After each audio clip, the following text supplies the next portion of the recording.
24 કલાક કહો તો 24 કલાક સાહેબ. પહેલા નતો ઉભો રહી એક તો બરોબર. મને ડૉક્ટર સાહેબે કીધું કે ભાઈ ઓપરેશન તું કરાવી લે બરોબર, પછી તારું શરીરમાં થોડોક ફેર પડશે એમ. એનું કારણ કે ડૉક્ટર પોતે સ્પેશિયાલિસ્ટ છે, યુરોલોજિસ્ટ સર્જન છે બરોબર. એટલે કિડની, પથરી, પેશાબ એના માટે બહુ સારા ડૉક્ટર. પાટણ ખાતે હાલમાં રૂપેશ ગુપ્તા નંબર 1. મારું નામ નાઈ ભરતભાઈ હીરાભાઈ, ગામ મારું જાખેલ, તાલુકો સમી, જિલ્લો પાટણ.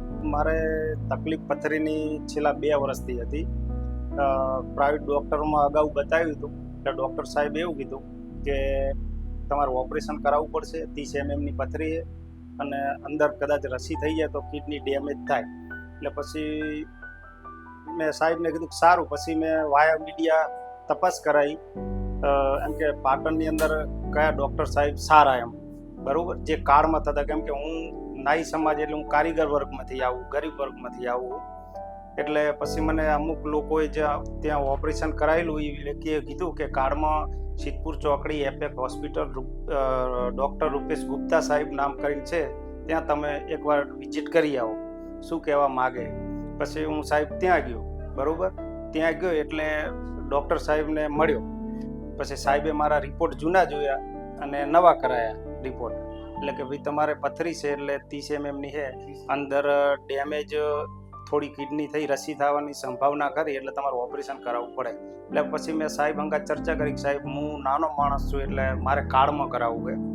એટલે ડૉક્ટર સાહેબે કીધું કાર્ડમાં કામ થઈ જશે બરાબર. એટલે મેં સાહેબને કીધું સાહેબ સારી રીતે થાય એવું કામ કરવાનું. ડૉક્ટર સાહેબે મને કમ્પ્લીટ એમને કીધું કે તમે ચિંતા ના કરશો, તમારું ઓપરેશન કમ્પ્લીટ થશે, ફૂલ ફેસિલિટી મળશે. એટલે પછી મને તારીખ આપી ડૉક્ટર સાહેબે કે આ તારીખે તમે હાજર થઈ જાઓ. મારા બધા રિપોર્ટો કરી પછી હું બનતા સુધી શનિવાર હતો બરાબર, 2-2.5 મહિના જેવું થયું. શનિવારના દિવસે મને બોલાયો.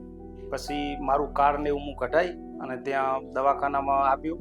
પછી ત્યાં દવાખાનામાં આપ્યું એટલે મારું કાર્ડ ઓકે થઈ ગયું. કહેવાનો મતલબ એન્ટ્રી પડી ગઈ બરાબર. પછી ડૉક્ટર સાહેબે મને ઓપરેશનમાં લીધો 4 વાગે. પછી ઓપરેશનમાં લીધું, ઓપરેશન એ કમ્પ્લીટ થઈ ગયું. કોઈ માથાકૂટની ઓપરેશનમાં મને ટ્રીટમેન્ટ સારી મળી. બીજું કે જે પ્રધાનમંત્રીજીનું જે કાર્ડ છે મા કાર્ડ, એની અંદર જે યોજના આવતી હોય, દાખલા તરીકે પેશન્ટને રજા હાલે તો 300 રૂપિયા મને આપ્યા. પછી કોઈ રિપોર્ટનો ખર્ચો મારી કને લીધો નથી બરાબર. અને ના તકલીફ કોઈ નહીં. બીજું કે ડૉક્ટર સાહેબની ટ્રીટમેન્ટ સારી, વધતા એમનો સ્ટાફે સારો અને હોસ્પિટલમાં ફૂલ ફેસિલિટી મને મળી રહી. બીજા નંબરમાં કે જમવાનું મને એમના કહેવાથી હોસ્પિટલ દ્વારા મને આપ્યું બરાબર. એટલે બધા મને ફૂલ ફેસિલિટી મળી રહી. એટલે ટ્રીટમેન્ટ સારી. અત્યારે હાલ પહેલાં મારે જ્યારે ઓપરેશન કરાવ્યું ત્યારે મારું વજન 62 કિલો જેવું હતું, પણ અત્યારે હાલ સારી રિકવરી થઈ ગઈ. કે કિડની જે રિકવર નથી થાય એવી પણ સાહેબની દવા અને ટ્રીટમેન્ટથી, સલાહ સૂચનથી હું ચાલ્યો. અત્યારે હાલ મારી કિડની કમ્પ્લીટ ઓકે થઈ ગઈ. મેં રિપોર્ટે કરાવ્યું. હા, ઊભા રહીને કમ્પ્લીટ કામ કરી શકીએ. 24 કલાક કહો તો 24 કલાક સાહેબ. પહેલાં નતો ઊભો રહી એક તો બરાબર. મને ડૉક્ટર સાહેબે કીધું કે ભાઈ ઓપરેશન તું કરાવી લે બરાબર, પછી તારું શરીરમાં થોડોક ફેર પડશે એમ. એનું કારણ કે કિડનીની અંદર પથરી થઈ ગયું એટલે શું, લોહી ફિલ્ટર ના થાય, દુખાવો, ગેસ, એસિડિટી આવું બધું મને રહેતું. એટલે પછી મેં ઓપરેશન કરાવ્યું. એમની સલાહ સૂચનથી ચાલ્યો. પછી એમને દવા આપી, એ પ્રમાણે મેં બધી ટ્રીટમેન્ટ કરી ઘરે. અત્યારે મારું શરીર ના કોઈ નહીં, કોઈ ચીજ. મેં સાહેબનો મારું ઓપરેશન કર્યું, મને સારી ટ્રીટમેન્ટ આપી બરાબર, સારી સલાહ સૂચન આપી. એ બદલ સાહેબનો અને એમની પૂરી ટીમનો ખૂબ ખૂબ આભાર માનું.